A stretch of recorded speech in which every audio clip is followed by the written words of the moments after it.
우리 채권 시장이 자금 경색이 지금 생각보다 심해요. 그럼 이런 상황에서는 한계 기업들은 죄 도태될 겁니다. 그리고 중소기업이라 하더라도 현금을 확보하지 못한 데는 이제 부도를 낼 수뿐이 없는 상황에 내몰리고 있거든요. 네.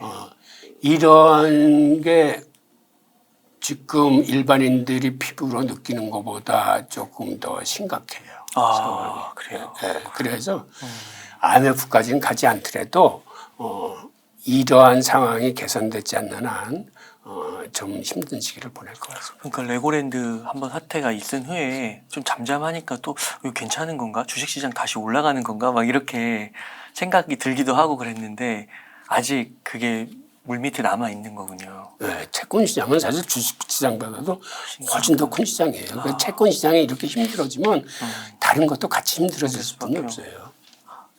그래서 교수님께서 이제 그런 상황들이 있으니까 저변에 있으니까 좀 개인적인 차원에서는 종류를 다양하게 해서 좀 분산 투자하고 좀 보수적으로 현금을 좀 이렇게 마련하는 그래서 대비하는 게 되게 좋겠네요.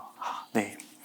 교수님 그러면 아까 전에 이제 개인의 차원에서 좀 종류를 다양하게 해서 분산 투자를 하면 좋다고 하셨는데 그러시면서 비트코인을 좀 언급해 주셨거든요. 비트코인도 하나의 중요한 자산으로서 괜찮을까요? 앞으로? 비트코인은 참 얘기하기 힘든 상품 중에 하나인데 네. 사실 비트코인은 예전에 금과 동행했습니다. 금과 동행을 했어요. 그런데 지난해 10월서부터 금과 디커플링 되기 시작했어요. 이게 무슨 얘기냐면 사실은 지금처럼 세계 유동성이 엄청나게 불어간 시점에서는 대체 투자 대상으로 금이 제1순위예요. 네. 그러면 사실은 금값이 굉장히 올라야 됩니다. 그런데 이렇게 금값이 못 오르는 데는 이유가 있어요. 그게 뭐냐면 금값의 상승은 달러에 대한 불신을 의미합니다. 그래서 이거를 미국 정부가 그냥 놔두고 보지 않아요. 그 얘기는 2021년도 같은 경우 미국 정부가 금 선물 시장에 8번 정도 개입을 했어요. 그 개입을 한다는 얘기는 뭐냐면 선물 시장은 개시 증거금이 있고 유지 증거금이 있어요. 그다음에 레버리지라는 게 있는데 금값이 오를만 하면은 이 증거금을 확 올리고 레버리지를 축소함으로써 시장을 억누르는 겁니다. 그게 상반기에 한 5번 정도 있어서 금값이 상승하려고만 하면은 억누르는 통에 사실은 큰 손들이 그때 금시장에서 발을 빼고 비트코인 시장으로 옮겨갑니다. 하반기에 금값이 떨어지는데도 3번을 더 억눌렀어요. 그래서 금은 그 위에 눈치를 보면서 조금씩은 오를 수 있어도 과감하게 오르지 못하게 시장의 수요 공급에 의해서 시장이 형성되는 게 아니에요. 반면에 그 위에 빠져나온 큰 손들이 비트코인 시장으로 가면서 비트코인이 폭등하기 시작합니다. 그리고 미국 정부는 비트코인을 공정하게 다루는 게 아니라 선물 시장을 개설해서 선물 시장의 그 웹도덕 형상을 가지고 비트코인 시장을 언제든지 이렇게 옥죄할 수 있어요. 그러면서 현물 시장의 ETF는 개설해 주지 않아요. 그러니까는 근본적으로 비트코인을 포함한 가상자산은 현 금융 시스템에 이건 반하는 시스템이기 때문에 이걸 어떻게 하든지 억누르려는 시책을 쓰고 있어요. 그러다 보니까 지금처럼 경제가 힘들어질 적에는 비트코인이 요새는 나스닥하고 동행을 합니다. 나스닥이 폭락하면 같이 폭락을 해.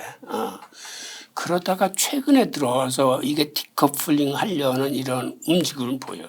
그러면 선물 시장에서 다시 그걸 옥죄긴 하는데 제가 보기에 미국이 마냥 금 시장이나 비트코인 시장을 이렇게 인위적으로 억누르기는 궁극적으로는 힘들어요. 그래요? 왜 그러냐면 지금 중국이나 인도나 러시아는 금을 계속 사들이고 있어요.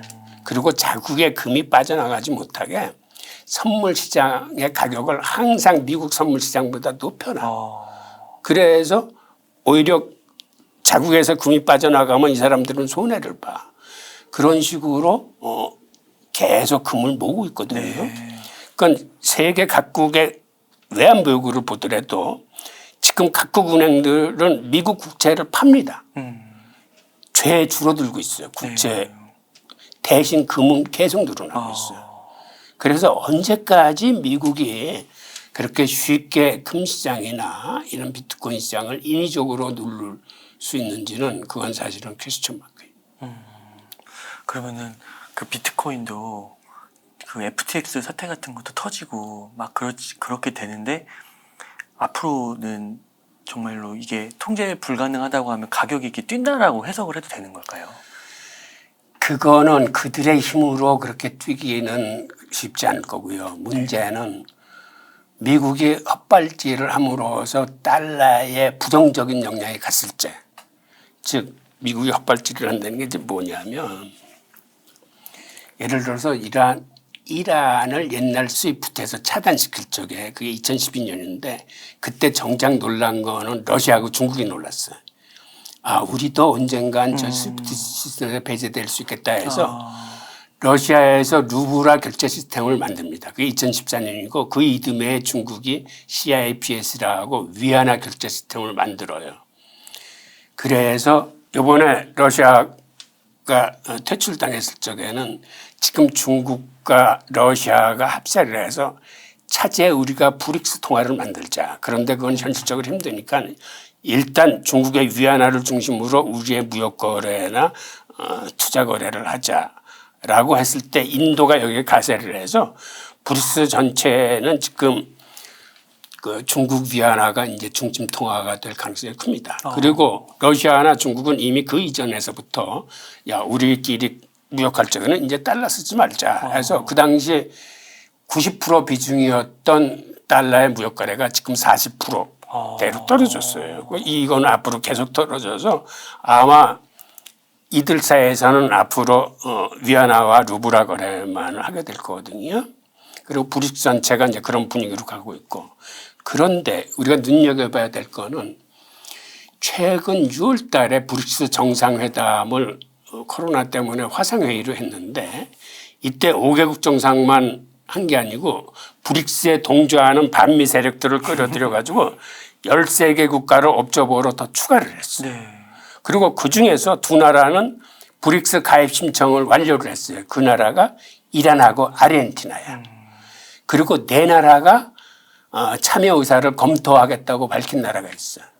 그게 터키하고 사우디아라비아하고 제가 지금 두 개는 생각이 안 나는데 그런데 사우디아라비아가 브릭스 회의에 참가를 하고 검토 의사를 밝혔다는 게 이게 사실은 굉장히 중요한 요소예요. 그러니까는 지금의 페트로달러 체제가 된 거는 사우디가 주도하는 오펙 때문에 지금 미국의 달러가 기축통화인 건데 사우디의 중심축이 예전에 맹방이었던 미국에서 지금은 중국으로 이 중심축 추가 움직이고 있어요. 이제 그 이유는 여러 가지가 있는데 우선 첫째, 미국이 세일가스를 개발하고 난 다음에 석유 수입에서 자유로워지고 나서는 과거에는 중동의 석유를 지키기 위해서 유전 개발지마다 미군을 파견했을 뿐만 아니라 그 수송로에 항상 항공모함 2척을 상비 대기시켰습니다. 그런데 이제는 중동이 그 가치가 없기 때문에 그 항공모함들이 중국의 남지중해로 옮긴 거예요. 그리고 그러다 보니까 중동의 가치가 미국으로서는 이제 크게 쓸모가 없는 거예요. 그러니까 이번에는 이제 위기가 닥치고 인플레이션이 하니까 석유값을 좀 낮추기 위해서 바이든이 급하니까 이제 가기는 했지만 그런 의미에서 소원해진 게 정치적으로도 굉장히 힘들어집니다. 무슨 얘기냐면 예전에 미국이 이라크를 침공했을 때 사우디아라비아가 말렸어요. 그 얘기는 사우디하고 이란은 앙숙이에요. 그 가운데 이라크가 완충지대인데 이거를 미국이 공략하니까 완충지대 역할을 못하고 이란하고 이제 직접 대결하는 위치가 돼버린 거고 그다음에 이란이 이슬람 혁명을 하면서 주변 국가의 반군 단체들을 많이 만들어놔서 이 반군 단체들이 사우디를 공격할 태세를 하고 있는 거예요. 그래서 예멘 같은데 그 반군이 생기니까 사우디가 직접 주도해서 연합군으로 참가를 해서 거기서 이제 내전이 일어났어. 즉 이거는 사우디와 이란의 대리전 성격을 띠고 있는데 이게 지금 6년 이상 계속되면서 거기 13만 명 이상의 사상자와 엄청난 경제 손실을 불러일으키고 있거든요. 하여튼 이러한 요소를 보면서 사우디로서는 이제 미국은 못 믿겠구나. 게다가 지난번에 그 빈살만 왕세자한테 반기를 드는 그 미국에 있는 그 사우디 그 저널리스트를 살해당했는데 그 배후에 빈살만이 있다라고 이제 미국이 지목을 한 거거든. 근데 트럼프 시절에는 그걸 모른 척 해줬어요. 그런데 바이든은 그 문제를 가지고 규탄을 하면서 이제는 개인적인 앙금까지 생긴 거예요. 그러니까 저번에 바이든이 갔을 적에 빈살만이 냉대를 한 겁니다. 그리고 이제는 경제적으로도 중국하고 더 가까워. 중국이 사우디 석유 생산량의 4분의 1 이상을 이제 수입을 해줍니다. 그리고 이 사우디 아람코라는 회사가 중국의 석유 기업들하고 이제 큰 계약들을 체결하면서 경제적으로 중국이 아주 가장 중요한 파트너가 됐을 뿐만 아니라 미군이 벗어난 자리를 군사적으로도 중국이 보호해 주기를 바라는 거예요. 그래서 다음 달에 그 시진핑이 사우디를 방문한다는 기사가 월스트리트 저널에 떴어요. 그리고 월스트리트의 논조는 이겁니다. 그 기회에 사우디가 중국에 수출하는 석유에 대해서는 위안화를 받겠다라고 공식 선언할 수 있다. 그렇게 되면 그거는 페트로달러의 심각한 도전이 돼서 달러 체제 그 붕괴에 점막이 될 수 있다라고 경고를 하고 있습니다. 네. 그래서 우리도 지금 주목해서 봐야 될 게 과연 시진핑이 사우디에서 무슨 얘기를 나누는지 그게 이제 사실은 비공개로 되면서 공개되는 부분이 그렇게 크진 않겠지만 그래도 어떠한 발표가 있을 때 그게 세계 시장에 미치는 영향 같은 거를 주목해야 된다고 생각합니다.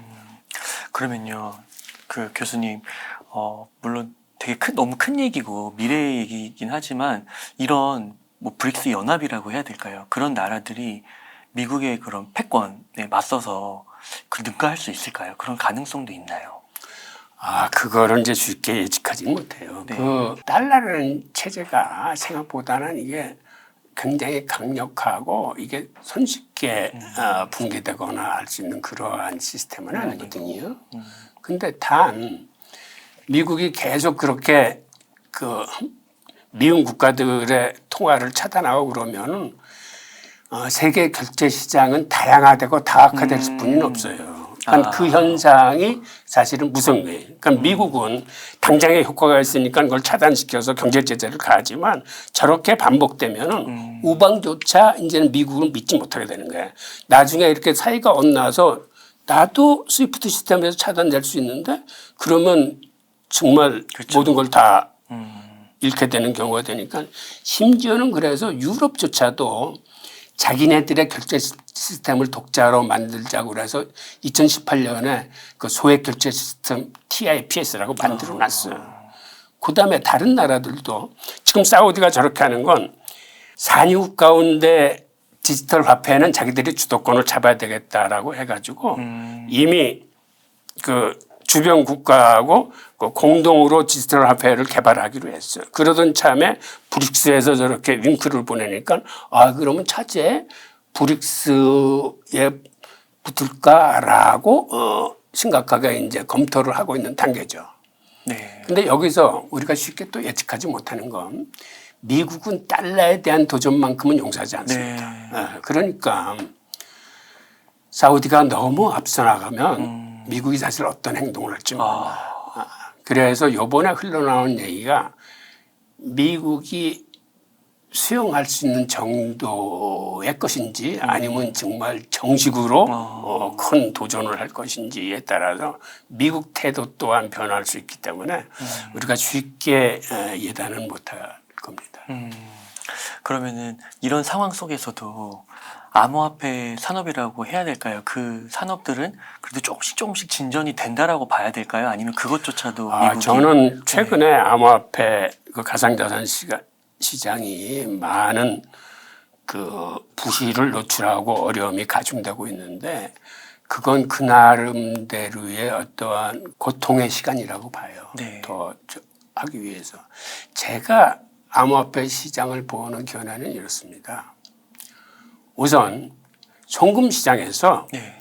어느 화폐가 가장 효율성이 뛰어나냐면 기존의 법정 통화를 송금을 할 적에는 금액의 과다에 대해서 차이는 있습니다만은 6단계를 거치면서 수수료가 8% 내지 한 23% 정도 돼요. 그러니까 스위프트 시스템을 이용하면. 너무 비싸네요. 그런데 앞으로 나올 CBDS 각국 중앙은행의 디지털 화폐를 쓰게 되면 단계가 3단계로 주어지면서 수수료가 5% 이하로 인하됩니다.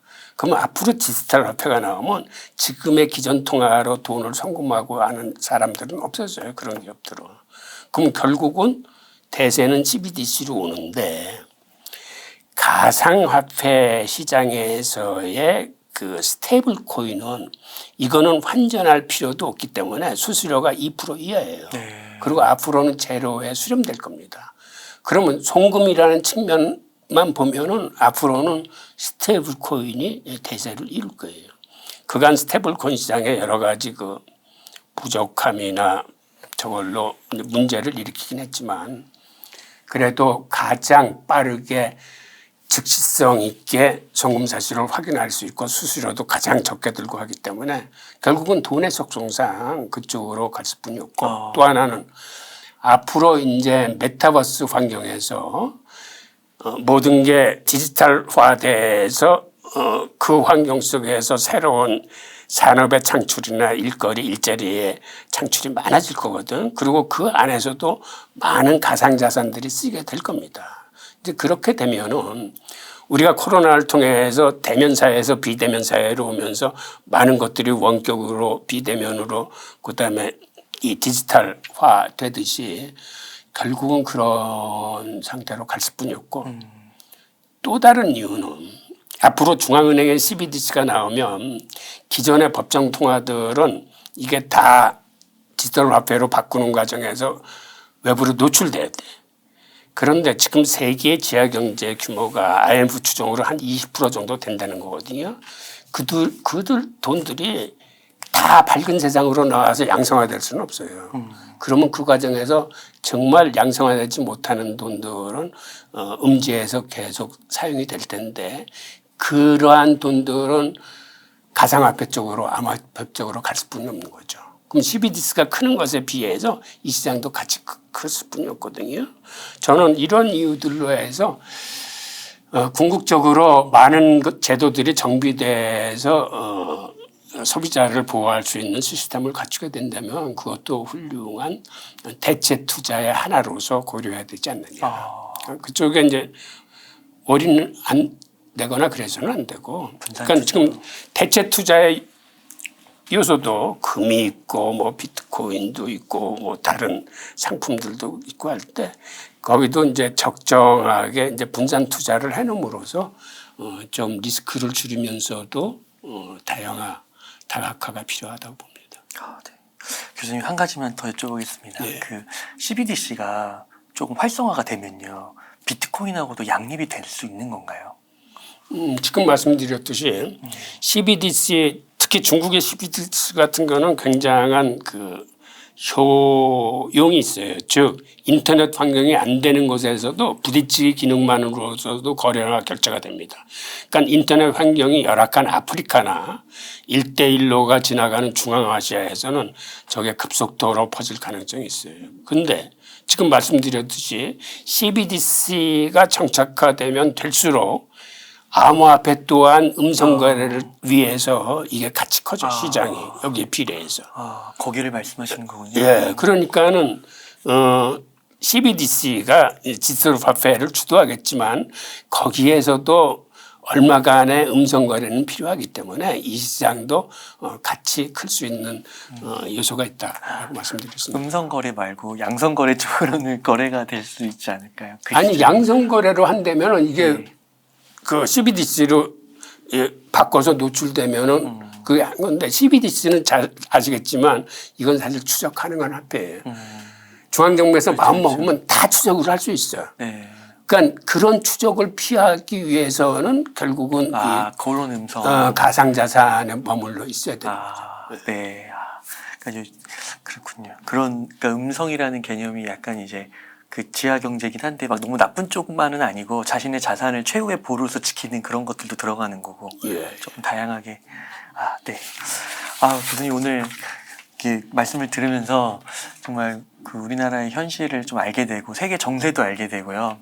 정말 이게 아직 피부로 느끼지 못했는데 물밑에서 어떤 흐름들이 거대한 흐름들이 진행되고 있는지를 알게 되면서 어떻게 좀 지금부터 준비를 해야 될지 더 명확하게 알 수 있는 시간이 된 것 같습니다. 교수님 너무 감사드리고 시청자님들께 혹시 마지막으로 하고 싶으신 말씀이나 강조하고 싶으신 말씀 있다면 좀 부탁드리겠습니다. 예. 제가 이제 부탁드리고 싶은 거는 제가 이제 유튜브를 이제 새롭게 시작을 합니다. 그래서 그 유튜브에서 벌어지는 어떤 시사적인 문제나 경제 문제 등을 과거의 사례에 비추어서 한번 풀어나가 볼까 하는 생각을 갖고 있는데 많은 관심 부탁드리겠습니다. 너무 좋은 것 같습니다. 교수님 제가 바로 좋아요, 구독 누르고 매번 시청하도록 하겠습니다. 이렇게 해서 베스트셀러 유대인 이야기의 저자이신 홍익희 교수님을 모시고 이야기를 나눠봤습니다. 긴 시간 동안 유익한 인사이트 많이 나눠주셔서 감사의 말씀드립니다. 오늘 고생 많으셨습니다. 네, 고맙습니다.